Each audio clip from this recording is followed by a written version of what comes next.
Hello everyone. Today I'm going to read to you chapter 4 of Charlotte's Web, and this chapter is entitled Loneliness. Enjoy!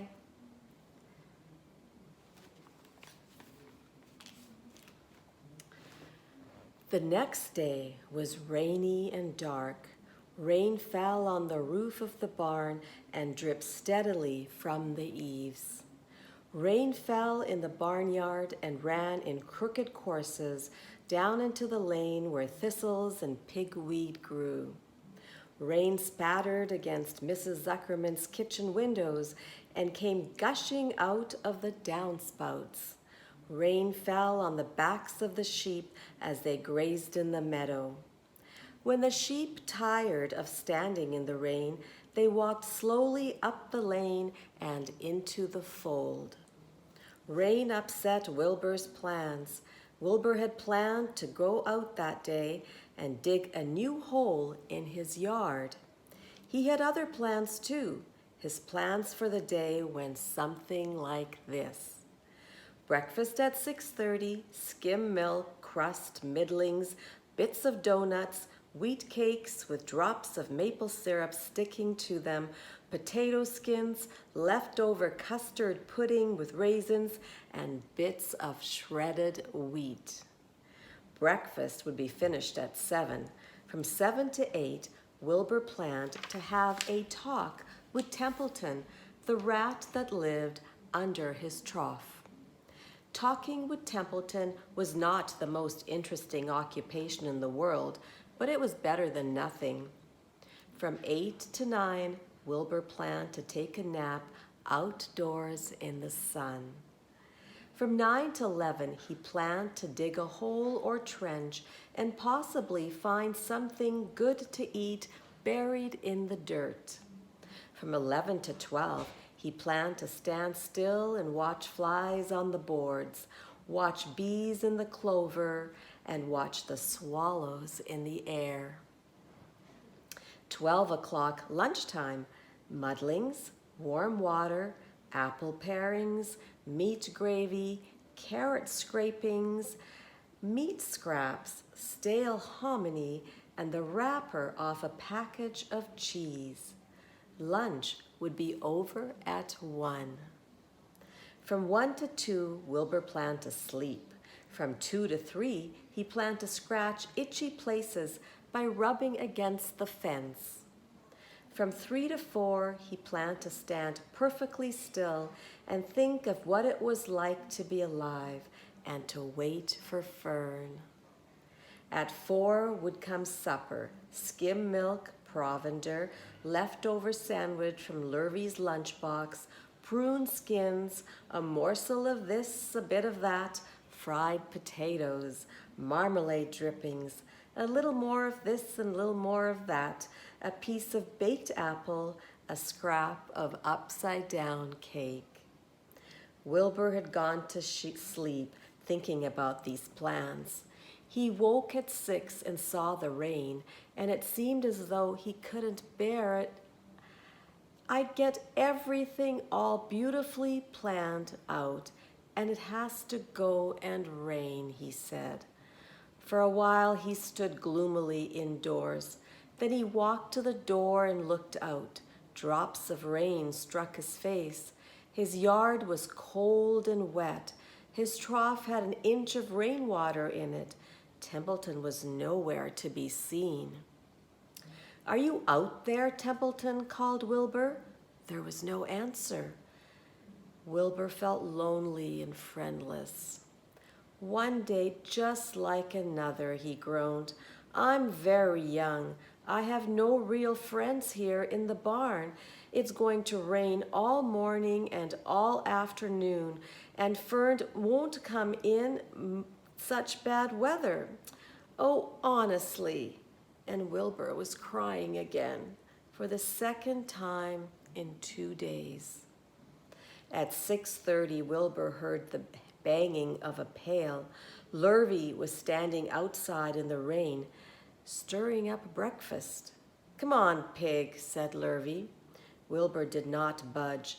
Lurvy dumped the slops, scraped the pail, and walked away. He noticed that something was wrong with the pig.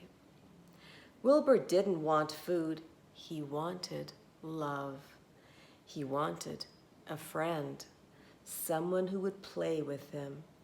He mentioned this to the goose, who was sitting quietly in a corner of the sheepfold. "Will you come over and play with me?" he asked. "Sorry, Sonny, sorry," said the goose. "I'm sitting on my eggs, 8 of them. Got to keep them toasty warm. I have to stay right here. I'm no flibbery gibbet. I do not play when there are eggs to hatch. I'm expecting goslings." "Well, I didn't think you were expecting woodpeckers," said Wilbur bitterly. Wilbur next tried one of the lambs. "Will you please play with me?" he asked. "Certainly not," said the lamb. "In the first place, I cannot get into your pen, as I am not old enough to jump over the fence. In the second place, I am not interested in pigs. Pigs mean less than nothing to me."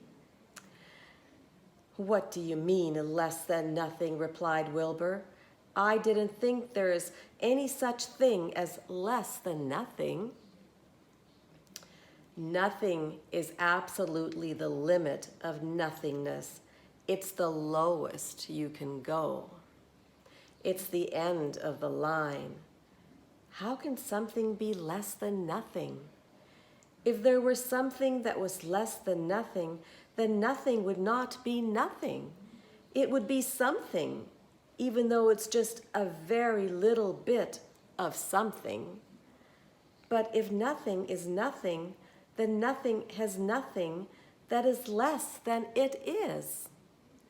"Oh, be quiet," said the lamb. "Go play by yourself. I don't play with pigs." Sadly, Wilbur lay down and listened to the rain. Soon he saw the rat climbing down a slanting board that he used as a stairway. "Will you play with me, Templeton?" asked Wilbur.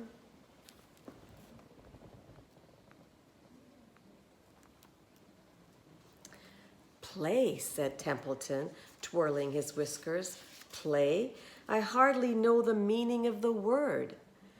"Well," said Wilbur, "it means to have fun, to frolic, to run, and skip and make merry." "I never do those things if I can avoid them," replied the rat sourly. "I prefer to spend my time eating, gnawing, spying, and hiding. I'm a glutton, but not a merry maker. Right now, I'm on my way to your trough to eat your breakfast, since you haven't got sense enough to eat it yourself." And Templeton the rat crept stealthily along the wall and disappeared into a private tunnel that he had dug between the door and the trough in Wilbur's yard. Templeton was a crafty rat, and he had things pretty much his own way. The tunnel was an example of his skill and cunning. The tunnel enabled him to get from the barn to his hiding place under the pig trough without coming out into the open. He had tunnels and runways all over Mr. Zuckerman's farm and could get from one place to another without being seen. Usually he slept during the daytime and was abroad only after dark.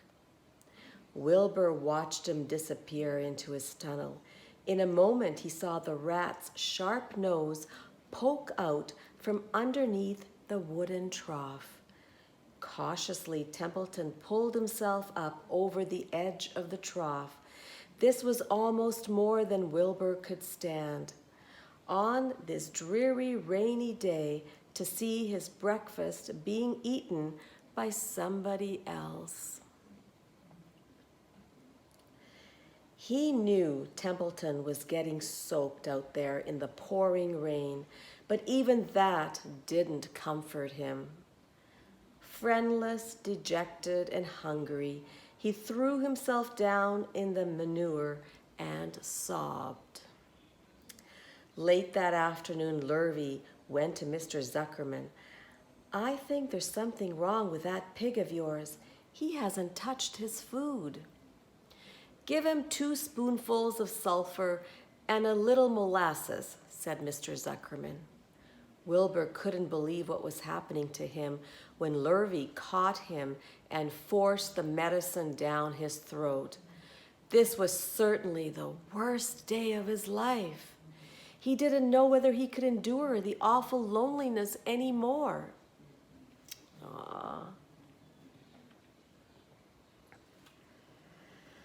Darkness settled over everything. Soon there were only shadows and the noises of the sheep chewing their cuds, and occasionally the rattle of a cow chain up overhead. You can imagine Wilbur's surprise when out of the darkness came a small voice he had never heard before. It sounded rather thin, but pleasant. "Do you want a friend, Wilbur?" it said. "I'll be a friend to you. I've watched you all day, and I like you."